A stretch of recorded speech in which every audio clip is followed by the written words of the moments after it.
Sehat Teh Den? Iya. Aduh, Dari mana nih Kak pagi-pagi? sengaja mau ngopi dari Ngopi ya? Boleh buka masker ya? Boleh, boleh.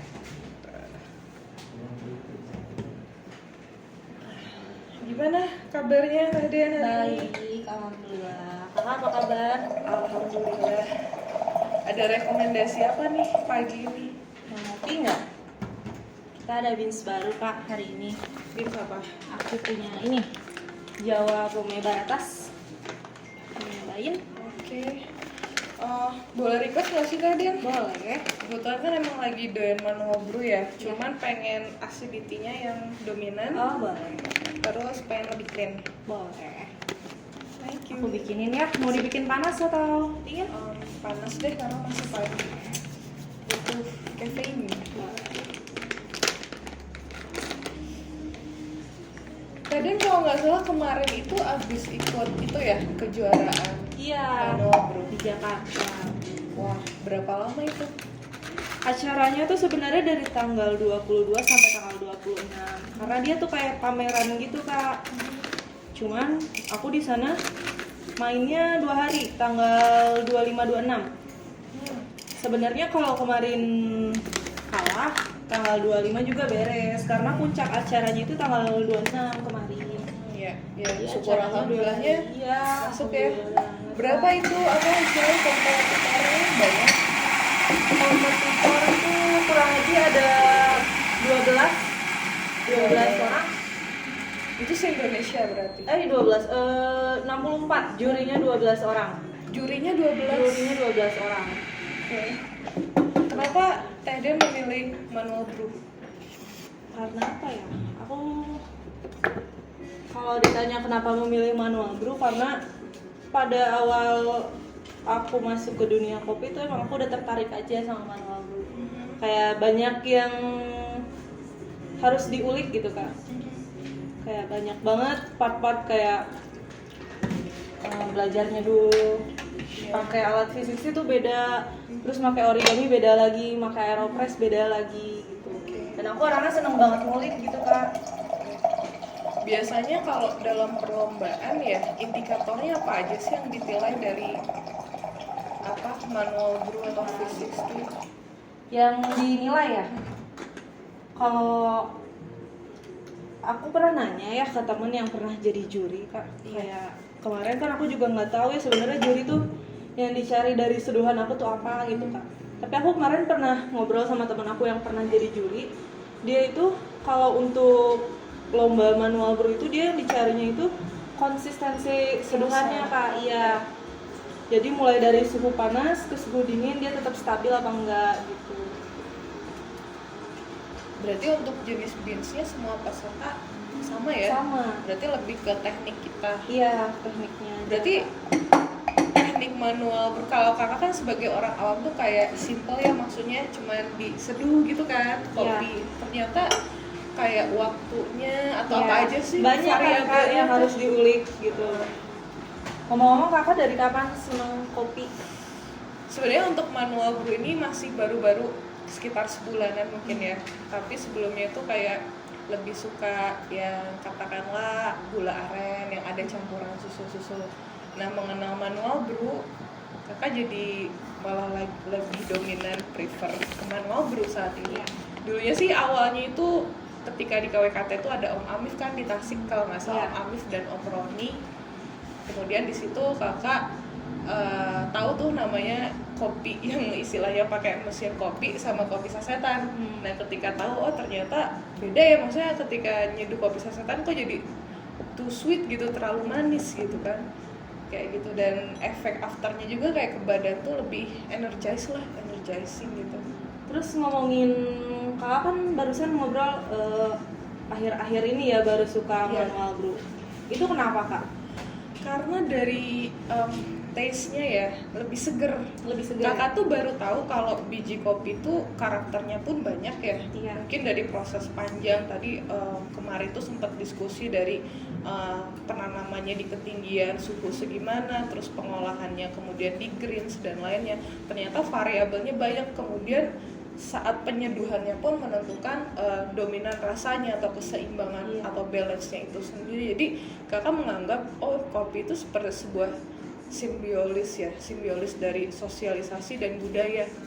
Dan jadi kakak ngelihatnya itu kopi itu udah seperti budaya, melambangkan budaya masyarakat kita juga saat ini. Kalau kita lihat ya ke belakang, kayak apa namanya, entah itu tukang beca atau apa, atau istilahnya anak-anak yang istilah kumpul kan biasanya ngopi yuk, itu jadi kayak udah suatu simbolis gitu kopi itu. Seperti itu sih Teh Den.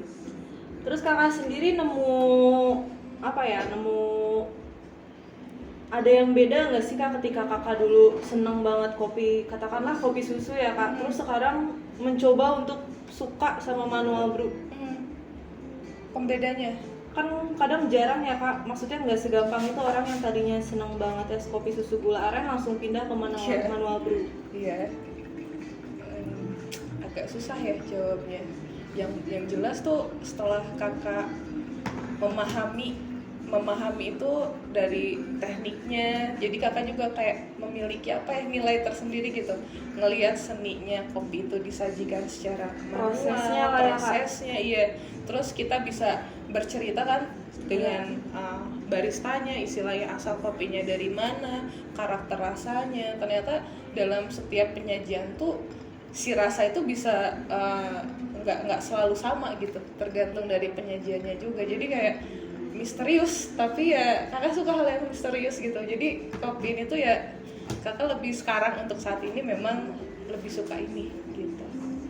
Jadi kalau ketika balik lagi ke susu yang gula aren kak, rasanya kayak kurang segar, cukup oke ya, tapi kurang segar gitu, nggak lagi segar ketika kakak menikmati manual. Nah kalau bagi Teh Den, arti kopi? Kalau aku apa ya arti kopi itu? Aku sehari-hari sama kopi sih kak, jadi kayak udah hidup aku banget gitu kak.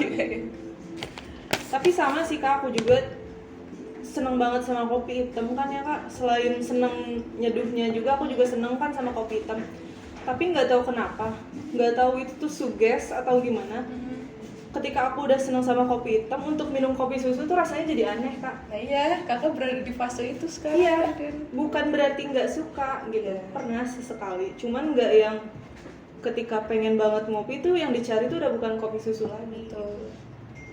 Tadi juga bisa perhatiin lah, kakak tiap kesini sekarang yang Iya, diminta makanya. manual brew, apalagi udah jadi juara 3 kan. Gimana perasaannya jadi juara 3 kemarin? Senang banget sih kak, soalnya jujur aja ya, aku kan lahir di Jakarta ya kak. Oh Jakarta Iya, ya? aku lahir di Jakarta. Pertama kali aku terjun ke dunia kopi, aku tuh pernah punya cita-cita. Apa tuh? Cita-citanya tuh gak tahu nanti besok, lusa atau kapan, aku tuh pengen banget ikut kompetisi di Jakarta, di kota kelahiran aku sendiri. Gak nyangka besok bakal menang juga gitu maksudnya.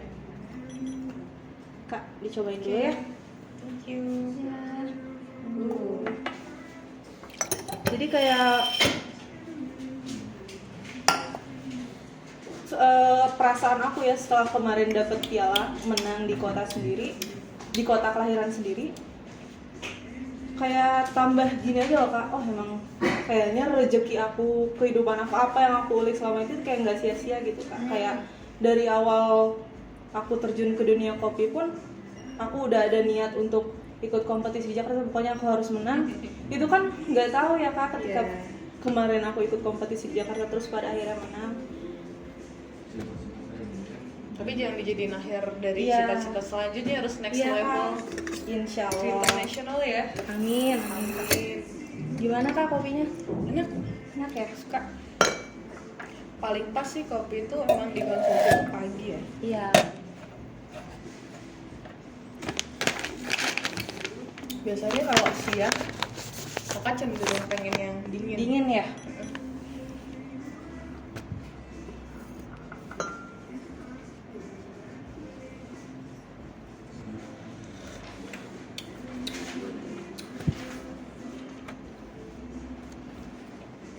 Nah Kak, sambil ngopi nih Kak, aku sebenarnya ada beberapa hal yang pengen aku tanyain ke Kakak. Iya. Tentang bagaimana memanage coffee shop di tengah-tengah keadaan pas pandemi kemarin ya Kak. Iya. Bahkan sampai saat ini Sampai sebenarnya saat kita ini ya, masih Kak. pandemi ya. Kita juga tahu ya, Teden juga mengikuti lah dari awal narasi itu memang kita starting operation itu pertengahan Maret nggak sih atau masih awal ya? Sekitar Pertengahan. tanggal 6 kalau nggak Oh salah. iya, awal Maret ya. Awal Maret. Nah, kenapa awal Maret maksudnya di tengah pandemi memberanikan diri? Karena kalau tidak sekarang kapan lagi ketika Ya. ada istilahnya kemampuan untuk memulai, kenapa harus menunda? Itu yang pertama. Yang kedua, memang problem di tengah pandemi ini cukup lebih complicated ya, dan dari mulai adanya pembatasan Iya.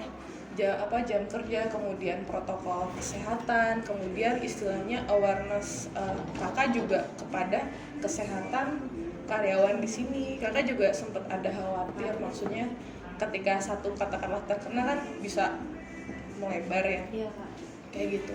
Terus ketika Teteh tanya gimana sih cara manajemen kakak, nah seperti yang Teh tahu karena kakak posisinya tidak di Tasik, berada di Jogja, otomatis kakak banyak melakukan evaluasi itu based on data, itu yang pertama.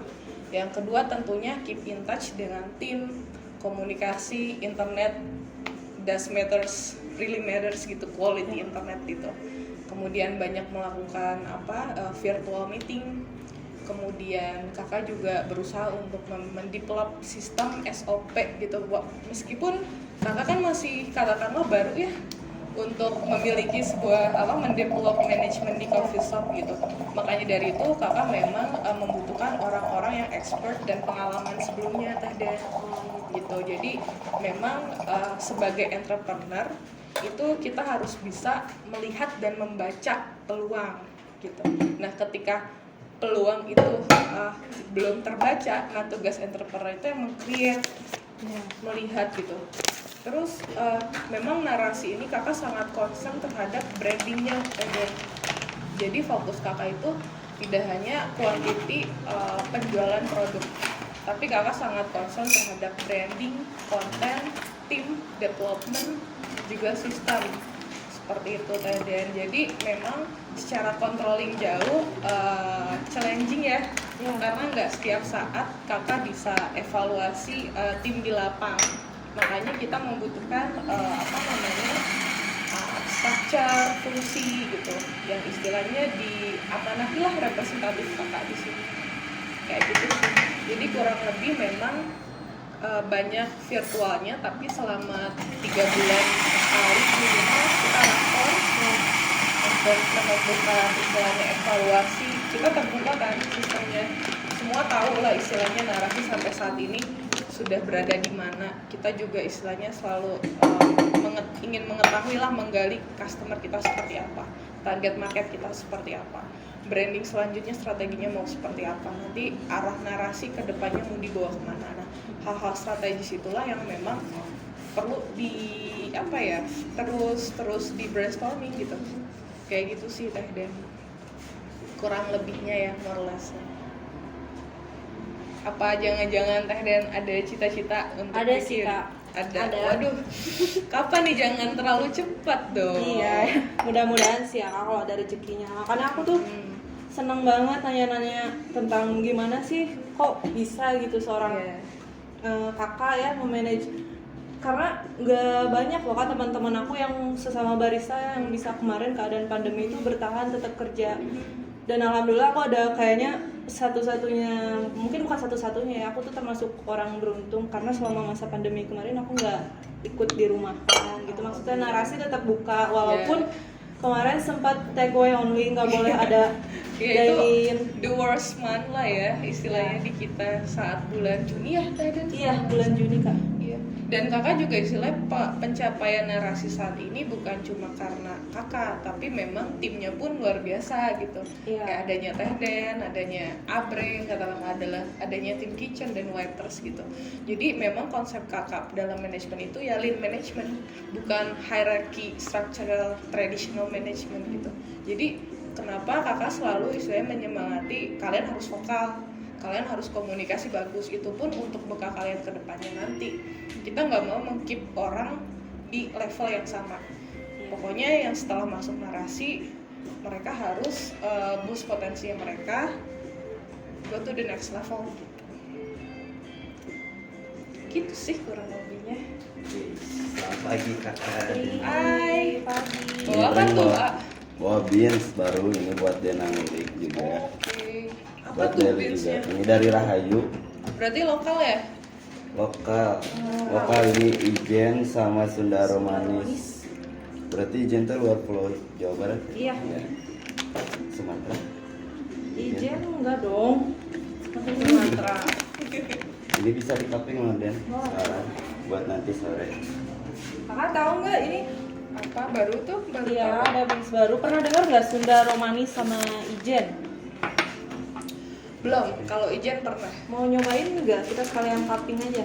Boleh. Mhm. Boleh deh coba-coba. Udah sarapan kan? Belum? Belum. Wih. Kalian atau bareng juga lapar ini tuh Iya pesen nih, makan apa mau? nih? Boleh deh, apa ya? Yang nggak berat-berat mungkin ya waffle nara itu lagi best seller. Boleh, sip. Boleh deh. Diberang kesini Sharing dulu ya. aja ya. Kakak Boleh. lagi nurunin berat badan. Boleh. Dan entah kenapa ya Teh Den, ini sangat manjur banget sih buat program diet. Kakak tuh ya kalau misalnya minum kopi katakanlah pagi hari tuh kayak ngerasa laparnya tuh lebih lama. Lebih lama. Iya. Kayak ngilangin lapar gitu. Iya, Jadi Kak. kayak when I decided to lose my weight itu kayaknya coffee is my best friend. Dan yang nggak pakai gula tentunya, Iya. yang nggak pakai manis. Oh iya kak, kakak kan selama ini banyak ngabisin waktunya di Jogja ya. Udah Iya. tahu belum narasi ada menu baru loh kak? Apa tuh? Kita punya snack, cemilan, makanan ringan. Enak sih kayaknya buat temen ngopi pagi, apalagi kopinya kopi hitam. Kita Boleh. kasih yang manis-manis ya kak. Ya. Boleh. Ini yang udah di launch atau yang belum? Udah sih kak, udah ada. Oh, kalau udah di launch sih harusnya kakak tahu ya. Tapi kakak kayaknya belum nyobain ya. Oh, belum nyoba ya? Boleh deh. Kayak Teh Den juga ngeliat kan perkembangannya narasi, awalnya kita cuma fokus di kopi. Iya. Kemudian mulai develop ke side dish, kemudian kita hire chef untuk pengembangan apa di makanan berat main course-nya gitu. Jadi memang semua itu bertahap gitu, nggak ada yang istilahnya instan. Kadang jadi tanda tanya. Kalau semuanya serba instan ya takutnya apa ya? Life cycle-nya pun instan Iya. drop-nya gitu. Karena nggak bisa dipungkiri sih dalam dalam bisnis itu memang kita ada life cycle. Makanya strategi kakak itu kenapa setiap bulan narasi harus ada menu baru gitu, agar customer di kita itu ada aja sesuatu yang baru gitu, nggak menurunkan apa namanya jenuh gitu. Iya. Menunya itu lagi kayak gitu. Oh ya kak. Ya. Mudah-mudahan sih, tapi kelihatannya kayaknya pandemi udah mulai membaik lah ya kak. Ya, Bisa mudah-mudahan ya. dikatakan mudah-mudahan. Saya vaksin juga kan kita di atas rata-rata negara lain Iya. tingkat apa Terus vaksin. ngomong-ngomong kakak ada rencana nggak untuk buka coffee shop atau buka narasi di luar kota? Ya, of course kakak selalu ada rencana planning itu sih, maksudnya narasi harus berkembang. Jadi dulu tuh ya Teh Den lucunya sebenarnya brand narasi itu tuh kakak gagas itu di sekitar 2017 tuh. Iya. Sesimpel visinya tuh pengen jadi the next Starbucks from Indonesia gitu. Seperti kita tahu kan Starbucks memang memiliki banyak cabang ya kan. Nah, why not gitu kalau misalnya kita someday kita bisa go to international narasi ini gitu. Karena kakak melihat ya potensi kopi ini luar biasa di Indonesia ya. Dari segi apa namanya geografi Indonesia yang luas dan variasi ya. Kita juga kan istilahnya kebun kopi ada di berapa aja sih kita Den yang potensi untuk kebun kopi itu Sumatera ya. Iya, Jawa Barat Jawa Barat mulai juga banyak, kan. iya. Dan kita banyak kan, maksudnya kita memang local wisdom gitu. Jadi kita juga ingin apa ya kerjasama dengan petani-petani lokal di kita gitu. Next kakak juga ya mudah-mudahan bisa bawa keluar, dan untuk di Indonesia sendiri kakak juga kayak planning pertama di Tasik, mungkin next kalau misalnya udah ada rezekinya bisa di Jogja mungkin ya Teh Den. Kalau Jogja aku dibawa lagi nggak kak? Diajak lagi nggak? Boleh. Kayaknya harus ya. Boleh ya, harus kayak gitu. Teh Den sendiri gimana di narasi selama awal nih? Teh Den kan ngikutin ya dari awal sampai sekarang. Gimana sih Teh Den ngelihat narasi sampai detik ini? Kalau aku sih awal-awal, aku kan sama narasi dari awal banget narasi kita ya kak. Vibes-nya naik turun sih kak. Jadi ada pas awal opening kita ngerasain capeknya bareng-bareng. Iya. Terus belum kenal karakter satu sama lain. Jadi masih ada sering apa ya salah paham sedikit. Kayaknya wajar ya kak Diba. Terus masuk lagi ke fase-fase dimana kemarin pandemi ya kak. Customer nggak boleh dine in. Jujur itu aku kayaknya bukan customer aja yang ngerasa jenuh diem di rumah aja. Aku pun yang tetap kerja pun jenuh karena aku ngebar tapi nggak bisa ketemu sama baristanya langsung. Sama customernya langsung. Ya. Emang tantangannya pandemi banyak banget sih ngerubah kebiasaan kita, habit kita. Yang biasanya kita tuh sekarang itu menghadapi era teknologi itu udah hampir menguasai dan mengendalikan manusia, dalam artian gini, ditambahnya dengan pandemi kita jadi semakin sukar untuk menemukan sisi manusia ke manusia, ngerti nggak sih Teh? Jadi memang pandemi atau COVID-19 ini tuh memang sangat mengubah kebiasaan kita gitu. Kakak juga merasakan itu meskipun sekarang mungkin kakak lebih fokus menjadi ibu rumah tangga dan manage dari jauh. Ada perasaan jenuh, ada perasaan sepi katakanlah ya, maksudnya sepi di sini tuh kayaknya kakak butuh udah datang. Ini. Oh, nah ini kak. Oke. Wow, makasih Chef Dadan ya? Iya. Waduh. Ini Oke. Ini kayak best seller ya katanya. bisa narasi kan? Bulan Oktober ini. Bulan Oktober. September. Sekarang bulan September apa Oktober? September. Oktober. Oktober. Iya. Sharing Baru aja. keluar kak? Makasih Dadan. Ya sama-sama silakan kak. Iya, siap-siap. Lagi ada tinggal dulu, lagi ada orderan. Oh iya, siap. Iya. Thank you ya Dadan. Sama-sama silakan kak. Ya kak, dicobain dulu aja. Sharing dong. Boleh. Aku kenyang sih kak, bisa makan juga tadi. Kita juga lagi program nurunin bebe nih. Ini sambil Ya, makan. sambil makan aja kak. Ya udah, tadi Terus juga. ngomong-ngomong, kakak pasti punyalah kesibukan lain selain ngurusin narasi itu. Iya. Ada apa lagi gitu di luar sana? Iya. Jadi kebetulan emang mostly kakak karena concern lagi ke anak yang masih kecil. Iya. Memang kakak manajemen family business ya di salah satunya mungkin selain coffee itu di fashion. Di fashion. Ya, gitu. Terus paling apa lagi ya? Kalau ada klien Arkavisi itu rintisan suami ya. Cuman lebih ke IT solution biasanya. Gitu. Itu sih mostly kesibukan kakak. Tapi untuk full time-nya being a mother. Gitu. Kayak gitu tadi. Coba dulu kak.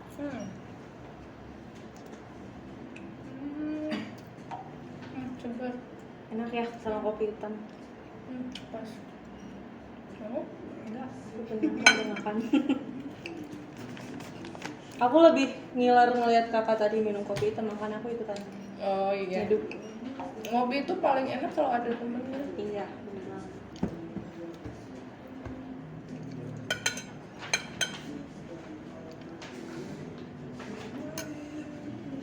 Coba kakak pengen tahu dong sedikit tentang Teh Den, bisa nyeritain mungkin suka dukanya menjadi barista perempuan. Suka duka menjadi barista perempuan selama aku kan kurang lebih udah 3,5 tahun ya kak. Kamu itu juga naik turun. Sukanya ada, dukanya ada. Kalau untuk ngomongin sukanya dulu ya kak. Sukanya itu karena dulu 3 tahun yang lalu belum terlalu banyak barista-barista perempuan ya kak. Kebanyakan anak-anak perempuan itu senengnya nongkrong kan kak. Kalau aku dulu beda, ketika aku juga seneng nongkrong. Kalau aku tapi gimana caranya? Aku tuh pengen beda sendiri gitu kak. Aku pengen bisa juga nyeduh kopi gitu. Aku pengen beda dari yang lain aja gitu. Kalau ngomongin dukanya ya mungkin tahu sendiri lah ya kak. Coffee shop kan nggak bisa tutup masih siang ya kak. Iya. Aku tuh sedih banget kadang kayak kerja di coffee shop tuh mustahil kita pulang masih siang. Oh gitu. Kalau untuk yang shift 2 ya kak, Iya. sering banget pulang malam. Dan untuk tetangga-tetangga yang nggak ngerti gitu loh kak, anak perempuan ngapain sih pulang malam, kerja apa sih. Terus tetangga-tetangga aku tuh masih kayak yang kerja di kafe, mungkin pikiran mereka tuh masih gimana ya kak, kafe tuh pandangannya gimana gitu. Itu sih sedihnya di situ, karena aku perempuan mungkin ya kak, pulang malam gitu. Dukanya banyak sih kak, nggak bisa diceritain.